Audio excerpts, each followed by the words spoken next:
आम्ही ओढा या गावामध्ये आलेले आहे। तो गायरान जमिनीचा विषय आहे। तर पहिलं पण आम्हाला 4 तारीख दिलेली आहे आणि आज पण आम्हाला 12 तारीख दिली होती। 4 तारखेला आम्ही हजर होतो आणि 12 तारखेला आम्ही हजर होतो, पण जे शासनाचे जे अधिकारी येणार होते ते काय आज आलेले नाही आहे। तर आज जे आलेले नाही आहे तर आम्ही पुढं कारवाई करणारच आहे। बस एवढं बोलून जे संपवतो। बोला। तारखेला जी नोटीस दिली त्यावेळेस पण हे अधिकारी आले नाही आणि आता जी 12 तारखेची जी नोटीस दिली त्याच्यात आमचे घरं हटवण्याची ती सर्व काही त्यांनी या नोटीसीत दिलं, पण आजही हे अधिकारी आले नाही आणि गावचेही कोणी आले नाही। तर एवढंच म्हणणं आहे का आमचे सर्व काही आदिवासी बांधव आम्ही इथं हजर आहे। जर उद्या जर काही कमी जास्त कोणाला काही जर झालं तर पुढलं अधिकाऱ्यावर सोडून देऊ आम्ही, पुढं काय होईल ते हे शासनाचा निर्णय।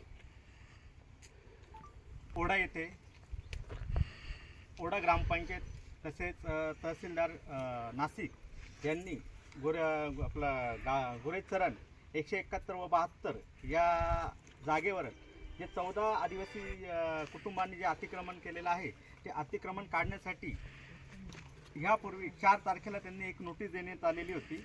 त्या नोटीस दिल्यानंतर या ठिकाणी या गावातील काही आदिवासी बांधव संघटना त्याच्यानंतर काही गावातील प्रतिष्ठित नागरिक हे उपस्थित होते, पण त्या तारखेला 4 तारखेला पण एकही शासकीय कर्मचारी उपस्थित नव्हता आणि त्यानंतर 12 तारखेला म्हणजे 2 दिवसापूर्वी ग्रामपंचायतचे कर्मचारी तलाठी कार्यालयाचे कर्मचारी यांनी येऊन नोटिसा लावलेल्या आहे घरांना की आम्ही आज अतिक्रमण काढणार आहे। पोलीस प्रशासनाच्या मार्गदर्शनाखाली त्यानंतर तहसीलदार इथं उपस्थित राहणार आहे, परंतु आम्ही वेळोवेळी तलाठी मॅडम यांना कॉल करू राहिलो पण ते फोन उचलायला तयार नाही आहे।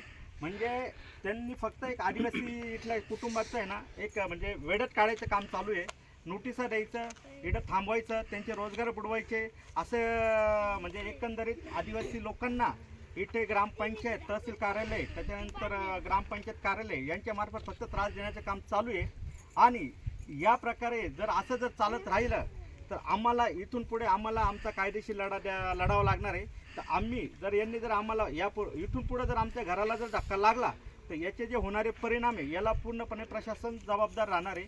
सगळ्यात महत्त्वाचा विषय असा आहे की ही जी जागा आहे याच्यामध्ये आम्ही काही माहितीचे अधिकार देण्यात आलेले अद्यापर्यंत ग्रामपंचायत कार्यालय त्याच्यानंतर तलाठी कार्यालय यांच्याकडून माहिती उपलब्ध झाली नाही।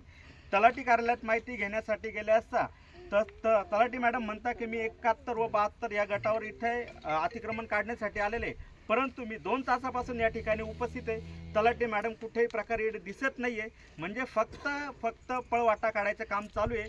बेकायदेशीरपणे ही जागा हडपण्याचं काम या प्रशासनाचं चालू आहे।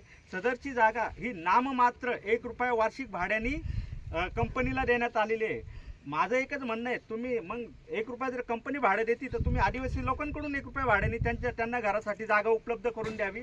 त्यानंतर दुसरा विषय असा का 1 महिन्यापूर्वी एकलव्य संघटनेच्या माध्यमातून तहसीलदार मॅडम यांना लेखी निवेदन दिलेले, पण अद्यापर्यंत त्या लेखी निवेदनावर तहसील मॅडम यांनी कुठल्याही प्रकारे उत्तर देण्यात आलेले नाही आहे। अशा प्रकारे आदिवासी समाजाचे हेळसांड चालू आहे आणि इथून पुढे आपल्याला हा लढा फक्त विशिष्ट 14 कुटुंबासाठी नसून पूर्ण गावासाठी लढा आहे। हे गावठाण हे गावाची संपत्ती आहे, गावाची संपत्ती ही गावाकडे राहिली पाहिजे।